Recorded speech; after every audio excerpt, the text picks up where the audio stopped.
Hey, welcome back. Assalamu alaikum.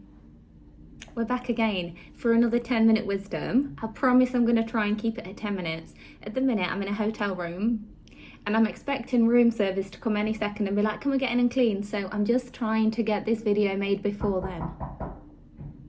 I manifested that. Did you see? That's room service. Oh, I need to be back. Right, housekeeping's gone, so I'm back now. Right, 10-minute wisdom. This video is about... Sister, do you think I will ever get married? So this is a message that I have received quite a few times in the past few weeks, and I have this conversation a few times with the sisters. Basically, you guys are making dua to get married. You don't have anybody in mind. You're not making dua for a specific person. You just want to get married, but it's not happening. So because it's not happening, you're questioning the fact that you'll ever get married. So then you want reassurance. You want to know, am I ever going to get married? Because you doubt it. Okay, subhanAllah, first of all, if this is you, that's normal. It's normal to, it's not that you're doubting it, but it's like, when is it ever going to happen? I've been asking so long for it. And I'm not getting it. When is it going to happen? So, if this is your problem, there's two things that you need to do. First of all, you need to work on your relationship with Allah subhanahu wa ta'ala. Because if we truly knew Allah subhanahu wa ta'ala, we would not doubt him or even question such a thing, right? Because logically speaking, sister, why would you not get married? Why would you, out of everybody in the world, everybody that's around you, why would you be the one that doesn't get married? Your cousins are married, your sisters are married, your best friends are married, your aunties are married, your whole village back home is married, the whole Khandan is married. Why would you be the only one to not get wed? Why? Logically tell me, sister, why? So then that leads me on to the next point. You lack self-esteem. Too many of the sisters, I love you, you're so beautiful, but you're not in love with yourselves. You're not. If you had high self-esteem, you would never think, that question wouldn't even enter your mind, am I ever going to get married? I am somebody who has incredibly high self-esteem.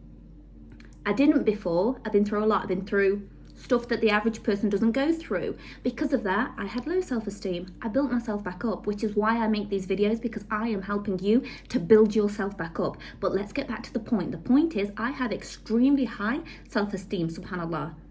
I've not been married for 11 years next April. That's one of my biggest du'as.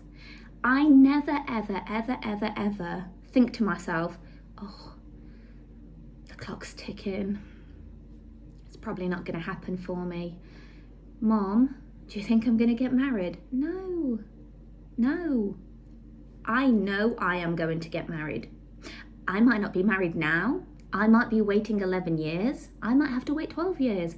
But I will definitely get married. Why would I not get married? The way I think of it is like this. I'm making dua to get married, right? Let me just give you an example from my own life. I'm making a dua to get married, right? But I also make dua to live in another country, to live in the Middle East. So maybe I haven't met the man that I'm going to get married to, because the dua of living in the Middle East needs to come true as well. Maybe Allah wants to give me both things.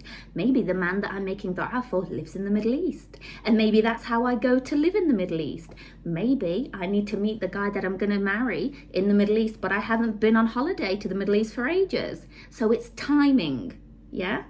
In order for us, you need to remember as well, sisters, you are making dua for husbands, but you're making dua for other things at the same time. Maybe all of the dots connect. This comes back to timing. All in the right time. I make dua for a husband. I make dua for success. I make dua for children. I make dua to move to the Middle East. So maybe Allah subhanahu wa ta'ala wants to make them all come together at the right time. Maybe I haven't found my spouse because I'm not moving in the right circles. Maybe you're just not moving in the right circles. There could be 100 reasons why you haven't met the man that you're going to marry yet. But why does that reason have to be because you're not good enough? Why does that reason have to be, oh, I'm never going to get married because it hasn't happened yet? Why does that have to be the reason? It has to be the reason because you lack self-esteem, sister. And you need to learn to love yourself. Because if you have this low self-esteem, and you do eventually get married. Allah subhanahu wa ta'ala gives you your kun fiyakun, be and it is, and you get married. Allahumma barik. But you've got this low self-esteem. Do you not think that that's going to impact your marriage? It's going to impact your marriage. He comes home too late, he's been with another woman, he's always playing on his phone, who's he texting? I could never have them thoughts in my head, ever. Don't get me wrong, 1 or 2 times shaitan might try to come to me and be like, who's he texting? But as soon as that happens, you can be texting who you want, darling, because she's not better than me. Just see what I'm trying to say, sisters. Just see, and that's not arrogance. Just see how like high self-esteem and low self-esteem, they're so important. You need to fall in love with yourselves. Your self-esteem affects everything. It affects how you think about situations. It affects how you deal with other people. It affects how you feel about yourself. You just like have to start falling in love with yourselves. Go back to the last video that I made. I told you, get hobbies, go on holiday, do something new, start kickboxing, start boxing. I've been boxing in the gym, but then I thought to myself today, I woke up today and I thought, you know what, I want to be able to do a high kick. I want to be able to do a high kick. So guess what I'm going to do? I'm going to start karate. Not because I want to demonstrate that I could probably kick him in his head, because I want something new. I want something new. Bored of boxing now.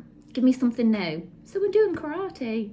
And I know it may sound menial, but these little things, believe me, they add to your character. They add to who you are. You learn a lot about yourselves through these things. Fall in love with yourself, sisters. You don't love yourself. How's somebody else going to love you when you don't love yourself? Love yourself first. Love other people second. The second reason why you ask such questions as to, do you think I'm ever going to get married? Is because, like I said at the beginning of the video, you do not know Allah subhanahu wa ta'ala. You need to work on your relationship with him. You need to get to know Allah subhanahu wa ta'ala. I'm not perfect. Far from it. I might not be perfect. I'm not striving for perfection, but I know my Lord. I have a connection with my Lord like a friend. Subhanallah. Anything I need, I ask Allah subhanahu wa ta'ala. Any problem I have, I go straight to Allah subhanahu wa ta'ala. He's a friend. He's my Lord first and foremost, but I think of him as a friend. So if you truly knew Allah subhanahu wa ta'ala and you knew his characteristics, what is he? He's Al-Mujib. Al-Mujib is the one that responds. He loves to respond. He comes down to the lowest heavens at the last third of the night. The last third of the night, he comes down to the lowest heavens to search for people who are asking for him. And that same Lord that comes looking for you, he comes looking for you, sister. You're looking for him with your hands in the air, but he's looking for you every night. He's looking for you at the lowest heavens. Who is calling out so that I may answer them? And this is the same Lord that in the authentic hadith feels shy to send your hands back empty. He wants to give you. So this is the Lord that comes looking for us to answer our du'as. Okay, the Lord of Lords comes looking for us. That's amazing. So we also know that he feels shy. The same Lord of Lords that's so great that does not need to come looking for us. I should be looking for him, but he comes looking for us. How beautiful is that? Is the same Lord that's also shy to not answer us. He wants to give us when, hold on, you've already given us so much, Allah subhanahu wa ta'ala. I couldn't repay you for one eye. I couldn't repay you for all of these beautiful things I have in my life. Allahumma barik, I couldn't repay you for that. Yet you still feel shy not to give me more. Who is more generous than that? Did you ever come across anybody as generous? You didn't. And you're also Al-Mujib, you love to respond. So you feel shy to turn my hands back. You come looking for me because you want to know what I want and you want to give me. You love to answer du'as. You're also very generous. You're the most kind. You're the most loving. You're the most generous. Why would your Lord, who is in possession of all these traits, and I just scratched the surface with regards to his traits. I could have gone in a lot deeper. Al-Mujib is not his only name. There is 99 others. That's just the one that I love to call upon him, because call upon him in his best names, and Al-Mujib it means the one that responds. So I like to call upon him in that name. So as well as being Al-Mujib, he is Ar-Razaq, the one that provides.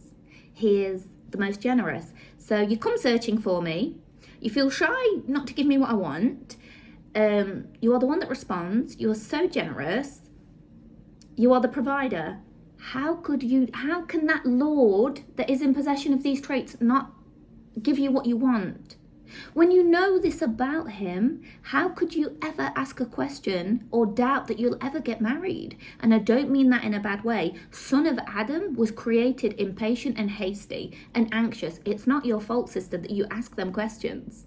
It's normal. So don't take it in a bad way when I say, how can you ask from your Lord? No, I'm just trying to get you to understand that you're dealing with the Lord of Lords. Al-Malik al-Mulk, the King of the kingdom, the King of kings, that wants to answer you. But if you haven't got the thing that you want, if you are not yet married, it's because maybe you've been written to meet this man at a job, but you haven't started that job yet because you haven't applied for that job yet. Along with qadr is timing.